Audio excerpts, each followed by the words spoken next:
Of the many stories of hellish film productions, among The Other Side of the Wind, The Man Who Killed Don Quixote, and The Thief and the Cobbler, there's one that I've found particularly interesting for no other reason than the sheer number of famous individuals who'd cycled through the production.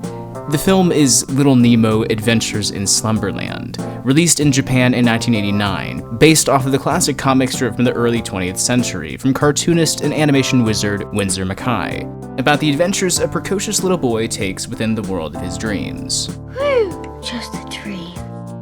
The prospect of a film adaptation was itself a dream for producer Yutaka Fujioka, founder of TMS, one of the oldest anime studios in Japan. In 1977, he flew out to California to convince members of Winsor McCay's family to let him purchase the rights to the comic strip, but didn't return before approaching both George Lucas and Chuck Jones with the offer of co-producing the film. Both declined, each expressing doubt that the comic strip could properly translate into the realm of feature films, as Nemo wasn't really a character who ever really developed. Let's backtrack. Winsor McCay's Little Nemo was a massively inspirational comic strip for its time, a grand formal experimentation constantly stretching the boundaries of how stories could be told within a set of comic panels. The structure of each story was the same. Nemo falls asleep, has an adventure, and then wakes up by falling out of bed and hitting the floor.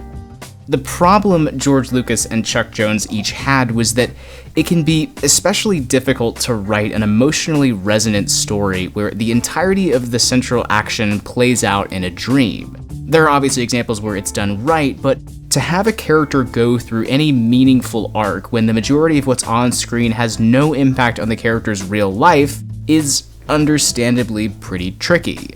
And that sentiment not only dissuaded Lucas and Jones from the project, but also ultimately cost the film its first director, the great Hayao Miyazaki. One of TMS's big successes had been the film series adaptation of Lupin III, and so Yutaka Fujioka turned to Miyazaki, hot off the success of his feature directorial debut, The Castle of Cagliostro, and to his friend and frequent co-worker Isao Takahata to take over the helm of Little Nemo. It's unknown how long the two worked on the project or how far they were able to develop the story, but both ultimately left in the very early 1980s over fundamental creative differences over the story.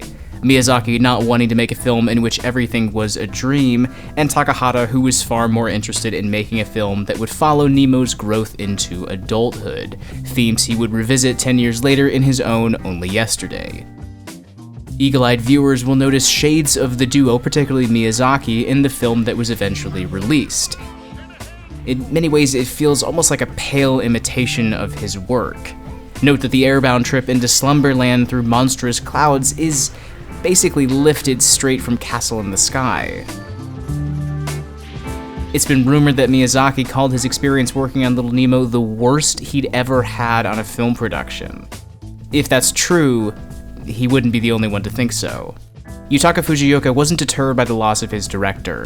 In 1982, he established a branch of TMS in the United States to produce and animate the film as a Japanese-US co-production, and hired Star Wars producer Gary Kurtz to oversee the American side of the production. Kurtz not only brought on legendary sci-fi author Ray Bradbury to write the screenplay, but also ex-Disney animators Brad Bird and Jerry Reese, who'd actually been working alongside Kurtz for a little while trying to shop around an adaptation of Will Eisner's The Spirit, which, side note, is seriously one of the great unmade films of all time. Take a second and Google it if you don't know anything about it. Their experience working on Little Nemo is as follows in Brad Bird's own words. Jerry Reese and I worked on this for about a month. We were sent down because we were told the project was drifting and we were asked to check it out and give our assessment. So we went down to a building they'd rented in Hollywood to check out what was going on, and were staggered at the quality of the artwork on the walls. We were floating around, talking to people casually, asking them about what they were doing, and they said, "We're just illustrating what Ray Bradbury is writing." We walked around some more among the jaw-dropping imagination and talent on display, and ran into Bradbury himself. We remarked about the terrific work and asked Bradbury about the story he was writing for the film. "I'm just putting in writing what these wonderful artists are drawing," he said. Jerry and I looked at each other. Uh-oh. Whatever was going on, Little Nemo was a project of constant turnover, meandering design, and exponentially little progress. Gary Kurtz stepped down in 1984, and Bradbury soon after, although he did end up retaining a story credit in the final film. In 1984, animator Yoshifumi Kondo, who would later go on to direct the Studio Ghibli film Whisper of the Heart, was brought on to direct a 3-minute pitch film, almost like a pilot episode of a TV show. But Fujioka rejected it, along with 2 additional pilot films that came over the next 3 years. In the mid-80s, Fujioka, still hell-bent on seeing the project through to its completion, brought on a string of screenwriters, including both future Harry Potter director Chris Columbus and French artist Jean Girard, better known as Mobius, each to work on separate drafts of the screenplay. But by 1988, with dozens of potential drafts and thousands of storyboards, there was no clear direction for the film. And 10 years after the project began, it was no closer to completion.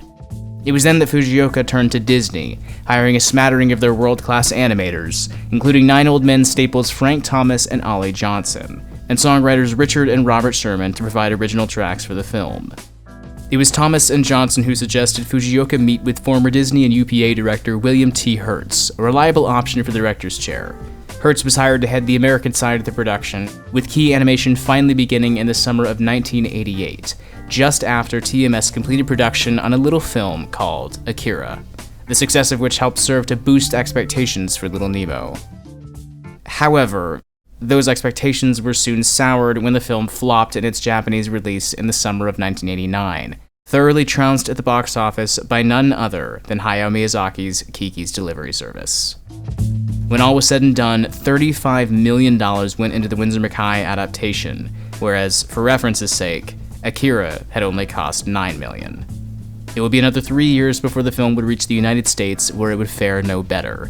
And for Yutaka Fujioka, Little Nemo marked an ending, for both the arrival of a long-awaited passion project and for his time in the animation business.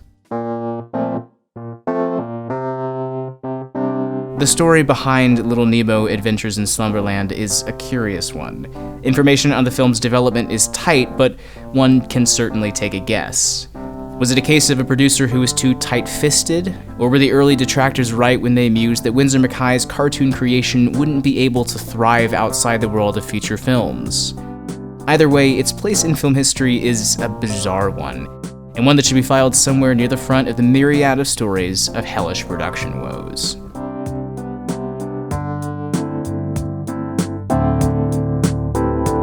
This video is brought to you by Squarespace. So if you're like me, a freelancer working in the creative arts, there's really no better platform out there that can help you create a unique online presence than Squarespace. If you're a filmmaker or an animator, Squarespace is perfect for you. Their built-in templates make it incredibly easy to show off and display your work, but not only that, with Squarespace, there's never anything you have to install or patch or upgrade. Building a professional-looking site has never been as easy as it is right now. You can go to squarespace.com/RoyalOceanFilm for a free trial, and when you're ready to launch, 10% off of your first purchase of a website or a domain.